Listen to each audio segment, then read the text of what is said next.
Hello student, मैं आशा single अपने YouTube channel study zone में आपका स्वागत करती हूँ। आज की वीडियो में मैं आपको बीएड सेकेंड ईयर का पेपर लिंग विद्यालय एवं समाज का एक बहुत ही महत्वपूर्ण टॉपिक नारीवाद पढ़ाने जा रही हूँ। ये टॉपिक काफ़ी इम्पोर्टेंट है और हर बार ये एग्जाम में आता है। या तो ये निबंधात्मक प्रश्न में आ जाएगा या ये लघुत्रात्मक प्रश्न में आ जाएगा, लेकिन ये आता ज़रूर है। तो चलिए हम पढ़ते हैं नारीवाद। नारीवाद 20वीं शताब्दी में नारीवाद का आरंभ 1960 में साइमन डी बुइस की पुस्तक सेकंड सेक्स के विचारों से हुई। नारीवाद नारी मुक्ति पर आधारित है।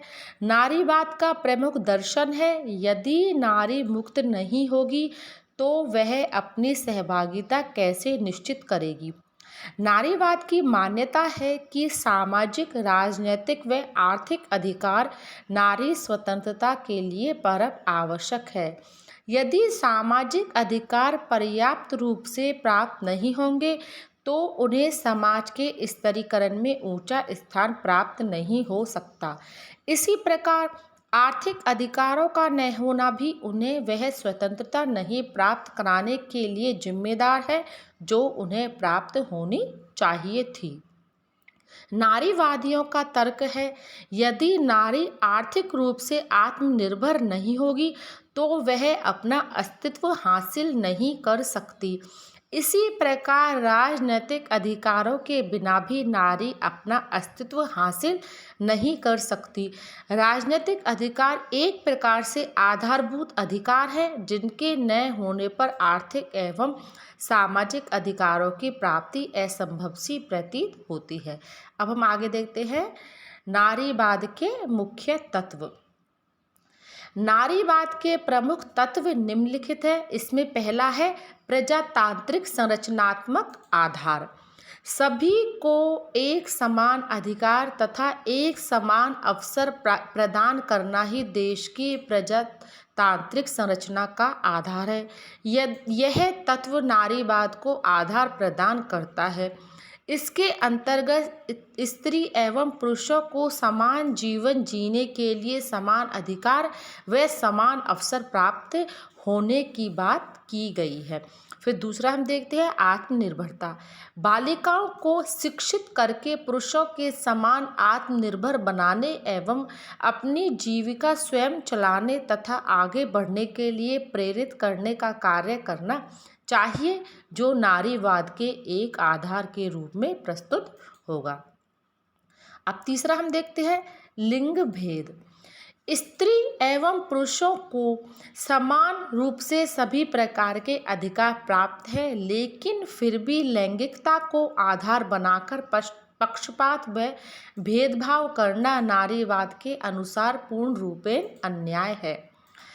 पारिवारिक वातावरण में भी बालिकाओं को बालकों के पालन पोषण, उनकी देखभाल, पढ़ाई लिखाई के लिए समान अवसर तथा शिक्षा द्वारा समानता का अधिकार दिलाना भी नारीवाद का केंद्र बिंदु है।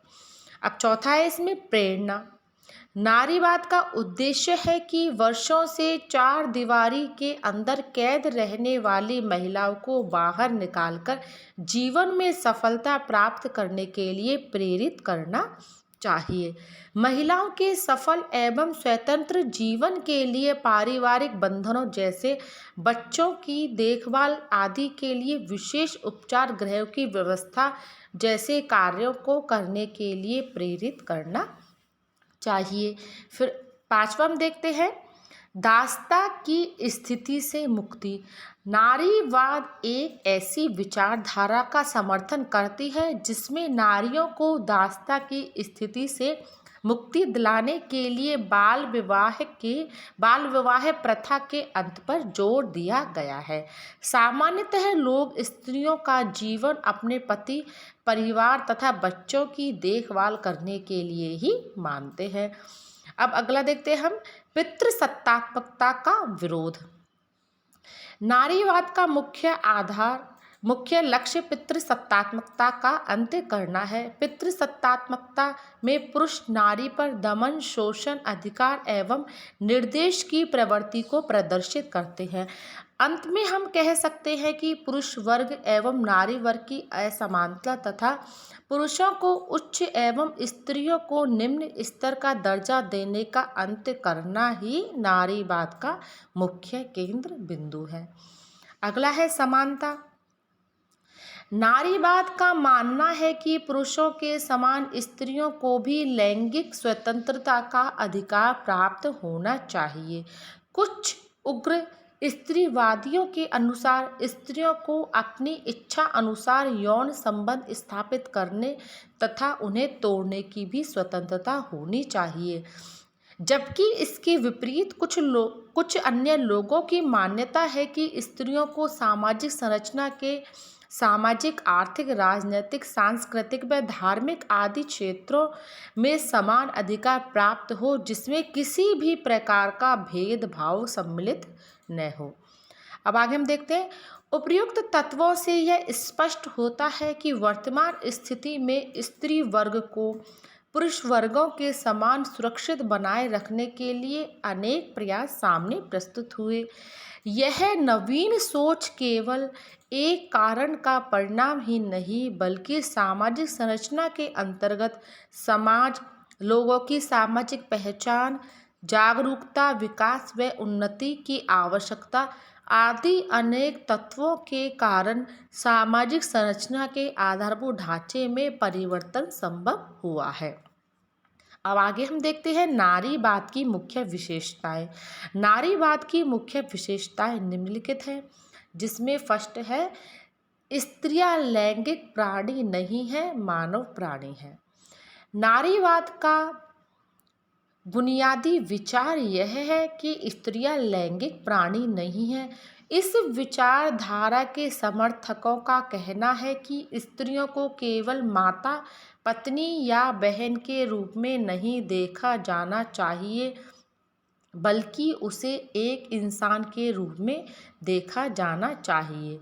उनका कहना है कि स्त्रियां भी पुरुषों के समान योग्यता तथा बुद्धि रखती है और वे सभी कार्य को करने की योग्य है जो पुरुषों द्वारा किए जाते हैं।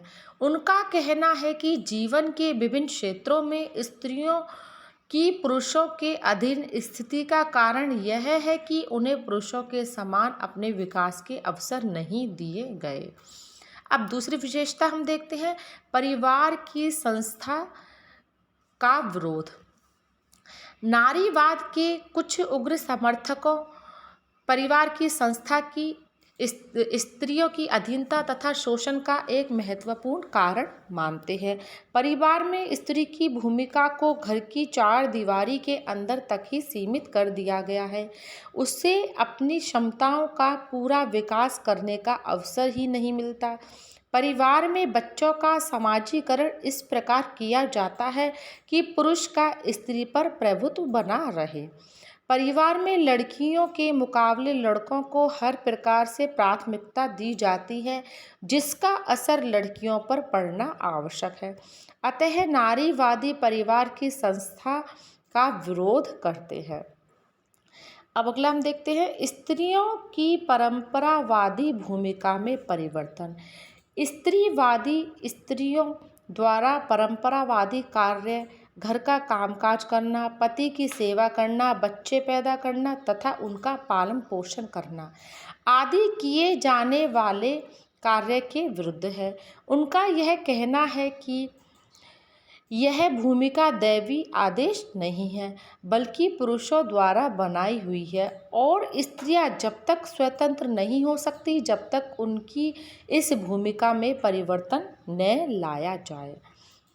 अब अगली विशेषता हम देखते हैं, समान अधिकार तथा समान अवसर। नारीवाद के समर्थकों का कहना है कि जीवन के प्रत्येक क्षेत्र में स्त्रियों को पुरुषों के समान अधिकार तथा अवसर प्रदान किए जाए। उनके अनुसार स्त्रियों को पुरुषों के समान सामाजिक, आर्थिक, राजनीतिक तथा सांस्कृतिक अधिकार मिलने चाहिए।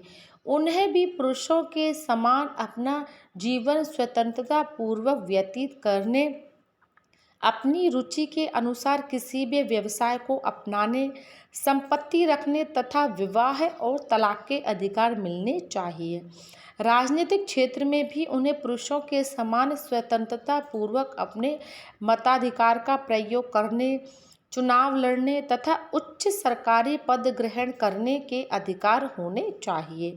नौकरी के मामले में लिंग के आधार पर उनके साथ किसी भी प्रकार का भेदभाव नहीं होना चाहिए। अगला हम देखते हैं पितृ प्रधानता का विरोध। नारीवाद पितृ प्रधानता को ही स्त्रियों के शोषण, दमन तथा उसके साथ किए जाने वाले दुर्व्यवहार का मुख्य कारण मानता है। पितृ प्रधान समाज में पुरुष स्त्री पर अपनी प्रधानता स्थापित करता है तथा उसे निर्देश देता है। ऐसे समाज में पुरुषों की स्थिति उच्च तथा स्त्रियों की निम्न या अधीन रहती है। नारीवादी ऐसी सामाजिक व्यवस्था का विरोध करते हैं। अगला है निजी संपत्ति का विरोध। स्त्रीवादी निजी संपत्ति को भी स्त्री की अधीनता का एक मुख्य कारण मानते हैं।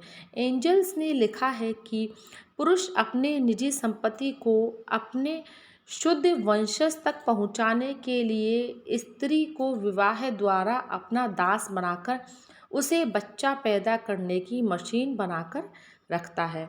अतः उनका विचार है कि स्त्री की स्वतंत्रता के लिए निजी संपत्ति की संस्था को समाप्त करना आवश्यक है। अगला हम देखते हैं स्त्रियों की आर्थिक स्वनिर्भरता। स्त्रीवादियों के अनुसार स्त्री पर पुरुष के प्रभुत्व का एक मुख्य कारण स्त्री की पुरुष पर आर्थिक निर्भरता है। इसलिए स्त्री को पुरुषों से स्वतंत्रता दिलाने के लिए यह आवश्यक है कि उन्हें आर्थिक दृष्टि से आत्मनिर्भर बनाया जाए। पुरुष की भांति स्त्रियों को भी उद्योग धंधों में लगाना चाहिए तथा उन्हें पुरुषों के समान ही शिक्षित करना चाहिए ताकि वे भी नौकरी अथवा अन्य कोई व्यवसाय, डॉक्टरी, वकालत आदि कर सकें। अब आगे हम देखते हैं एक पति एक पत्नी विवाह का विरोध। स्त्रीवादी एक पति एक पत्नी विवाह की प्रथा के विरुद्ध है। उनका कहना है कि इस प्रथा के अंतर्गत स्त्री अपने पति की दासी बनकर रह जाती है तथा उसकी सारी आयु अपने पति की सेवा, बच्चों का पालन पोषण तथा घर के अन्य कामों को करने में ही व्यतीत हो जाती है। अतः स्त्री को इस दासता की स्थिति से मुक्त कराने के लिए विवाह की इस प्रथा का अंत होना चाहिए।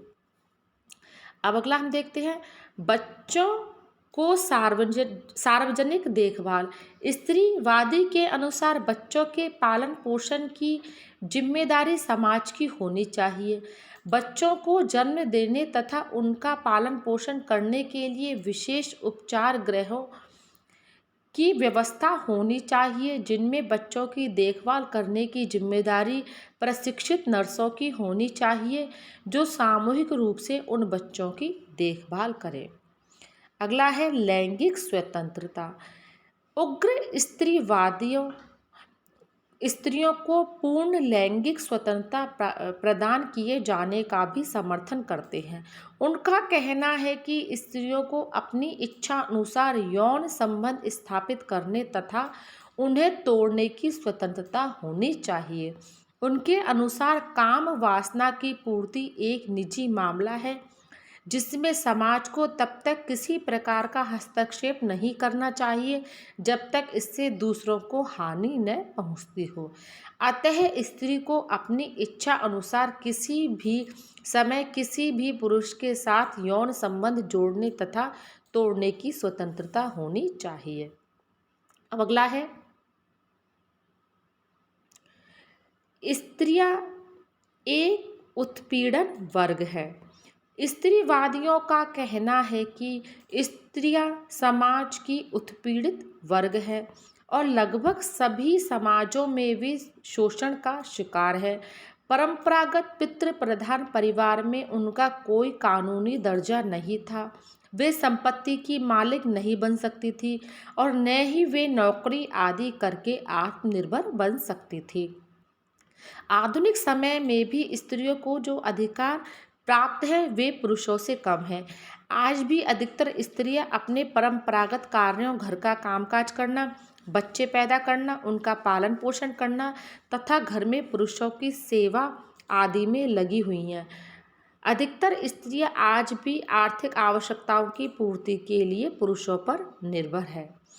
अब ये हुई इस नारीवाद की विशेषताएं। अब आगे हम देखते हैं नारीवाद के लिए आवश्यक अधिकार।